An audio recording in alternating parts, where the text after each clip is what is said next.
করছেন আপনি? ছাড়ুন। প্রত্যুত্তরে তাজ বলে উঠল শান্তভাবেই, না ছাড়বো না।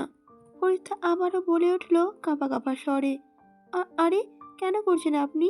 প্রত্যুত্তরে তাজও ধীরে গলায় বলল, না ছাড়বো না, চোখ বন্ধ করো। ফরিস্তাও গম্ভীর গলায় বলে উঠল, না করবো না, ছাড়ো না আমায়। তাজও বেঁকে বলে উঠল, ওকে করা লাগবে না। কথাটা বলেই তাজ ফরিস্তাকে টান মেরে দিয়ে দুজনের সাথে থাকা দূরত্বটা পুরোপুরি ঘুচিয়ে নিল। আকস্মিক তাজের কাজে ফরিস্তা চমকে তাজের দিকে তাকালে তাজের পলকহীন দৃষ্টি ওকে আবদ্ধ রেখে হঠাৎ ফরিস্তার হার্টবিট বেড়ে যেতে লাগলো। ফরিস্তা ধরপড়িয়ে উঠে তাজের থেকে দূরত্ব বজায় রাখার জন্য ছটপটিয়ে উঠল, কিন্তু তাজের বলিষ্ঠ হাতের বাঁধন থেকে এক চিমটিও দূরত্ব বজায় করতে সক্ষম হলো না ফরিস্তা। ভয়ার্ত চোখে চারিদিকে অবলোকন করে বলতে লাগলো ফরিস্তা কাঁপা কাঁপা স্বরে, ছাড়ুন, কেউ দেখলে আমাদের কি ভাববে? তখনই তাজ মিহি স্বরে বলে উঠল ফরিস্তাকে, চোখটা বন্ধ করো, জাস্ট 2 মিনিট সময় নেব মাত্র। যত দেরি করবে তত দেরিতে ছাড়া পাবে। ততক্ষণে সবাই বাবার সাথে দেখা করে বেরিয়েও আসবে। তাছাড়া আমি কাউকে পরোয়া করি না। সবাই চলে আসলেও আমার কিছু যায় আসবে না। এবার তুমি কি করবে সেটা তোমার চিন্তা। কথাটা গম্ভীর গলায় বলে উঠল তাজ ফরিস্তাকে।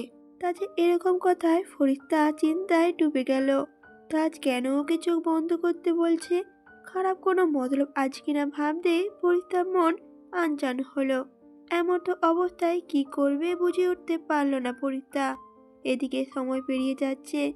এখন যদি কেউ কেবিন থেকে বাইরে বেরিয়ে ওদের এই অবস্থায় দুজনকে দেখে তাহলে তো কেলেঙ্কারি হয়ে যাবে। ভাবতে ফরিস্তা আর কোনো উপায় না পেয়ে দুরু দুরু বুকে চোখ খিচে বন্ধ করে নিল। মনে মনে মিনতি করতে লাগলো তার যেন আবার উল্টাপাল্টা কিছু না করে। এভাবে শঙ্কার মাঝে কেটে গেল কয়েকটা সময়। এত সময়ের মাঝে তাদের কোনো রার শব্দ না পেয়ে ফরিস্তা টিপ টিপ করে চোখ খুলতে সহসা বুকের ভেতর ধপ করে উঠল। কম্পিত হলো সর্বাঙ্গ। কি দেখছে লোকটা ওকে এভাবে? কি আছে তাজের এই চাহনিতে যার শান্ত দৃষ্টি শুধু ওর মুখের উপরে আবদ্ধ? যেন বহু যুগে না দেখা তৃষ্ণা মেটাচ্ছে তাজ। কেন যেন ফরিস্তার মনে হলো এই দৃষ্টির মাঝে নেই কোনো খারাপ উদ্দেশ্য, আছে শুধু মুগ্ধতা। কিসের এত মুগ্ধতা? কথাটা ভাবতেই ফরিস্তা নড়ে চড়ে উঠল। ফরিস্তা নড়ে ওঠার ঘোর কাটলো তাজের। তাজ শেষবারের জন্য ফরিস্তার স্নিগ্ধ আদলে একবার চোখ বুলিয়ে ফরিস্তাকে ছেড়ে দিয়ে দুজনের মাঝে দূরত্ব বজায় রেখে ছোট্ট করে বলে উঠল তাজ, যাও। তাজকে এভাবে ছেড়ে দিতে দেখে ফরিস্তা আর কোনো কথা না বলে দুরু দুরু বুকে কেবিনের ভিতর চলে গেল। ফরিস্তা যেতে আনমনে মৃদু হাসলো তাজ। কিছু একটা আছে মেয়েটার মাঝে যেটা ওকে চুম্বকের মতো টেনে নিয়ে যায় ফরিস্তার কাছে। ওই স্নিগ্ধ আদলের দিকে একবার চোখ গেলে চোখ ফেরাতে পারে না তাজ। কি আছে ওই মুখে? সেই মুখটা যতই দেখুক না কেন তবুও তৃষ্ণা মেটে না তাজের। মাঝে মাঝে মন চায় মেয়েটাকে তুলে নিয়ে পুতুলের মতো করে ওর সামনে বসিয়ে রেখে সারাক্ষণ দেখতে থাকুক, মন ভরে দেখে নিজের একটু তৃষ্ণা মেটাতে। সময়ের সাথে সাথে রাতটা গভীর হতে তার সবাইকে বাসায় পাঠিয়ে দিয়ে নিজের থাকতে চাইলো হসপিটালে। তাহমিনা বেগম থাকতে চাইলেও তার জোর করে তাকে বাড়ি পাঠানোর জন্য রাজি করালো। সবার যাওয়ার ব্যবস্থা হলে ফারজানা বেগম সবার থেকে বিদায় নিতে নেবে ঠিক তখনই তার সাফওয়ানের উদ্দেশ্যে বলে উঠল, আন্টি দাঁড়ান, আপনাকে সাফওয়ান পৌঁছে দেবে। তাজের কথায় ফারজানা বেগম বলে উঠল, না না বাবা, পৌঁছে দেওয়ার প্রয়োজন নেই। হসপিটাল থেকে বাসা তো কাছেই, চলে যেতে পারবো আমরা। প্রত্যুত্তরে তাজ শান্ত স্বরেই বলে উঠল ফারজানা বেগমকে, এত রাতে দুজন মেয়ে একা যাওয়া অনেকটা রিস্কি, আশা করি আপনাকে বোঝাতে হবে না। কথাটা বলে তাজ সাফওয়ানের উদ্দেশ্যে বলে উঠল, তুই পৌঁছে দিয়ে আয়, আর না পারলে বল আমি দিয়ে আসবো। তাজে এরকম কথায় সাফওয়ান তড়িঘড়ি করে বলে উঠল, না না ভাইয়া, আমি পৌঁছে দিয়ে আসতে পারবো, প্রবলেম নেই, তুমি একটু রেস্ট করো, সব ধকল তো তোমার উপর দিয়ে গিয়েছে। প্রত্যুত্তরে তাজও বলে উঠল, ওকে যা। এই বলে রিফা চৌধুরীর উদ্দেশ্যে বলে উঠল তাজ, চাচ্চু তুমি সবাইকে নিয়ে বাসায় যাও, টেনশনের কিছু নেই, বাবা এখন সুস্থ, আর কোনো সমস্যা হলে আমি আছি তো, যাও এবার সাবধানে, অনেক রাত হয়েছে গভীর। তাজের কথায় সম্মতি দিয়ে একে একে সবাই সেই স্থান ত্যাগ করতে লাগলো। সবাইকে জোর করে পাঠালেও সৌরভ চৌধুরী থেকে গেল। তবে সবার মাঝে যাওয়ার আগে ফারজানা বেগম সন্তুষ্টির চোখে একবার তাকালো তাদের দিকে। ছেলেটার বয়স অল্প হলেও একা হাতে সবকিছু অবলীলায় সামনে নিল। এত কিছুর মাঝে সবাই সেফটির কথা চিন্তা করেও কাউকেও একা ছাড়েনি, এমনকি তাদেরও না। ফারজানা বেগমের ভাবনার মাঝে সাফওয়ান গাড়িতে উঠতে বলল। ফারজানা বেগম দেখলো দুজনই পেছনে বসলে বিষয়টা খারাপ দেখায়, তাই তিনি ফরিস্তাকে সামনে বসতে বললে পিছিয়ে গেল নিজে বসতে। ফরিস্তাও সামনে বসতেই সাফওয়ান যেন আকাশের চাঁদ হাতে পেয়ে গেল। সাফওয়ান তো এটাই এতক্ষণ ধরে মনে মনে যাচ্ছিল, এটাই মোক্ষম সুযোগ ফরিস্তার সাথে ভাব জমানোর। তাই সাফওয়ান গাড়িতে স্টার্ট দিয়ে ভাবতে লাগলো কি করে ফরিস্তার সাথে কথা বলা যায়। কিন্তু কোনো কিছু খুঁজে না পেয়ে সাফওয়ান গলা খাকারি দিয়ে বলে উঠল ফরিস্তাকে, আদ্রিবা আর আপনি কি এক ব্যাচের? ফরিস্তা তখন গভীর ভাবনার মাঝে ডুবেছিল। তখনই হঠাৎ সাফওয়ানের প্রশ্নে ফরিস্তার ভাবনায় ছেদ ঘটে। ফরিস্তা তাই নড়ে চড়ে বসে বলে উঠল, হ্যাঁ হ্যাঁ। সাফওয়ান তখন বলল, তা আপনার লেখাপড়া কেমন চলে? ফরিস্তা বুঝতে পারল সাফওয়ান ওর সাথে কথা বলতে যাচ্ছে, কিন্তু ওর এখন মোটেও কথা বলতে ইচ্ছে করছে না।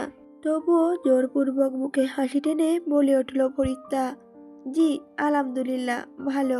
কথার পৃষ্ঠে ফরিস্তাকে শুধু কথার অ্যান্সার দিতে দেখে সাফওয়ান বুঝল যে ফরিস্তা কথা বলতে অনিচ্ছুক। তাই সাফওয়ান ফোঁস করে নিঃশ্বাস ছেড়ে আর কিছু বলল না। মনে মনে ভাবল কি দিন আসলো যেখানে ভদ্রসভ্য হওয়ায় অনেক মেয়েরা ওর সাথে যেচে কথা বলতে আসতো, কিন্তু কখনো ও কোনো মেয়েলি আড্ডায় জড়ায়নি। আজ কি না একটা মেয়ের সাথে কথা বলার জন্য কত কি করছে ও। ফরিস্তাদের বাসায় পৌঁছে দিয়ে সাফওয়ান তাদের থেকে বিদায় নিয়ে গাড়ি ঘুরিয়ে আবার ব্যাক করতে নেবে, ঠিক তখনই চোখে পড়ল আদ্রিবা এদিকেই আসছে। এত রাতে আদ্রিবাকে রাস্তায় দেখে সাফওয়ান আদ্রিবাকে ডাক দিল। হঠাৎই সাফওয়ানের কণ্ঠস্বর শুনে চমকে উঠল আদ্রিবা। বুঝতে পারল না কানে ভুল শুনছে নাকি ও সত্যি সাফওয়ান ডেকেছে ওকে। তাই আদ্রিবা এদিকে ওদিকে তাকিয়ে দেখতে পেল ওর সামনে গাড়ির ভিতরে থেকে সাফওয়ান ওকে ডাকছে। হঠাৎই এই টাইমে সাফওয়ানকে ওদের বাসার সামনে দেখে আদ্রিবা স্তব্ধ হয়ে দাঁড়িয়ে গেল। আদ্রিবা স্তব্ধতার মাঝে সাফওয়ান ওর সামনে এসে বলে উঠল, এত রাতে রাস্তায় একা কি করছিস তুই? সাফওয়ানের প্রশ্নে আদ্রিবা পলক ঝাপটে নিজেকে স্বাভাবিক করে বলে উঠল, আসলে আসলে একা না, আরবি ভাইয়াও ছিল, খালামণি বাসা থেকে ফিরছিলাম মাত্র। সাফওয়ান আদ্রিবার পিছে একবার চোখ বুলিয়ে বলল, কোথায় তোর আরবি ভাই?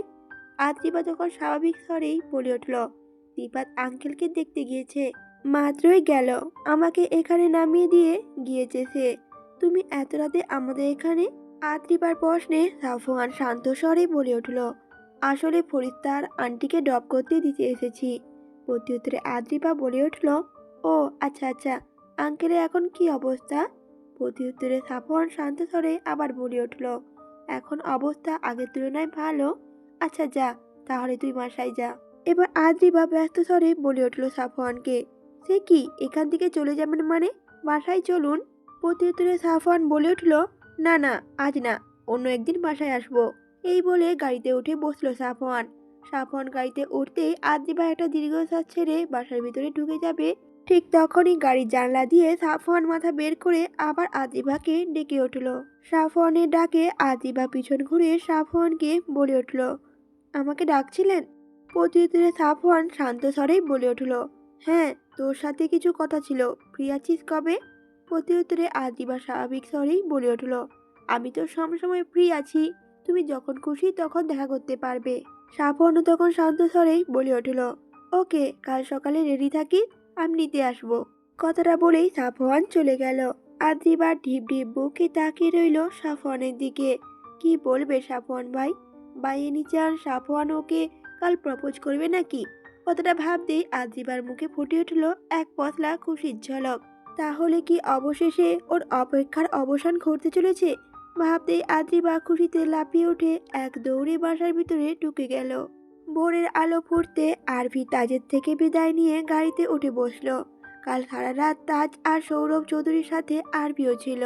ভোর হতে ঘুমিয়ে চোখটা ভেঙে আসলো ওর, এখনই একটু ঘুমানো প্রয়োজন। তাই আরভি তাজের থেকে বিদায় নিয়ে চলল বাসার উদ্দেশ্যে। তাজ আরবিকে বিদায় দিয়ে নিজের কেবিনের দিকে যা ধরতেই হঠাৎ ডক্টর নাহিদ খান তাজের সামনে এসে পড়লেন। হঠাৎ তাজকে দেখে থতমত খেয়ে গেল, সাথে ভরকালো। এত সকাল সকাল তাজকে হসপিটালে তিনি মোটেও আশা করেননি। আচমকা তাজকে দেখে তার শরীরে ঘাম ঝরতে লাগলো। নাহিদ খান তাৎক্ষণিকভাবে নিজেকে স্বাভাবিক করে তাজের থেকে কোনো কথা না বলেই পাশ কাটিয়ে হন্তদন্ত পায়ে ছুটে চলে গেল। এত সকাল সকাল নাহিদ খানকে এই হসপিটালে দেখে অবাক হলো তাজ। পরক্ষণে আবার ভাবলো, হয়তো নাসির খান এই হসপিটালেই ভর্তি, তাই এখানে ছিল রাতে। কিন্তু সেটাতে ওর সামনে পড়ায় এভাবে ভয় পেয়ে পালিয়ে গেল কেন? তাজ বুঝতে পারল না। বিষয়টা এমন হলো না যে চোর অতি সন্তর্পণে চুরি করে পালাতে যায়, তখন কেউ যদি সামনে পড়ে ধরা পড়ার ভয়ে যেমন হঠাৎ ভরকে ওঠে, ঠিক অবস্থা ছিল নাহিদ খানেরও।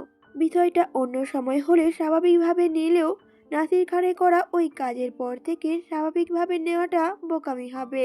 নাসির খানের একার পক্ষে এত সাহসে কুলানো সম্ভব না যে তাজ চৌধুরীকে মারার জন্য লোক পাঠাবে। এর পিছে যে বড় কারো হাত আছে তাজ তা আগেই সন্দেহ করেছে। ডক্টর নাসির খানকে হঠাৎ এভাবে ভয় পেতে দেখে তাজের মনে খটকা জাগে। বিষয়টা ভালোভাবে ঘেঁটে দেখতে হবে। তাজ এবার কেবিনে যেতেই সৌরভ চৌধুরী শান্ত স্বরে বলে উঠল, তুই এবার বাসায় গিয়ে একটু রেস্ট নে, আমি আছি এখানে। তাজ তখন গম্ভীর গলায় বলে উঠল, বাসায় যাওয়ার সময় নেই, আজ আমার ডিউটি আছে। চাচু, তুমি একটা কাজ করো, হসপিটালে সিকিউরিটি বাড়িয়ে দাও। বাবার কেবিনে যেন আমার অনুমতি ছাড়া একজন নার্সও প্রবেশ না করে। তাজের কথায় সৌরভ চৌধুরী সন্ধিয়ান স্বরে এবার বলে উঠল, কিছু কি হয়েছে তাজ? তাজের দিকে তাকিয়ে প্রশ্ন ছুড়ল সৌরভ চৌধুরী। সৌরভ চৌধুরী প্রশ্নে তাজ যেন বিহম্বল না করে একটু আগের ঘটনা খুলে বলতেই সৌরভ চৌধুরীও ভাবুক স্বরে বলে উঠল, ঘাবলা তো কিছু একটা আছেই। একটা প্রবাদ আছে না, অতিভক্তি চোরের লক্ষণ, সেটা হলো নাহিদ খানের অবস্থা। বিষয়টা ঘেঁটে দেখতে হবে।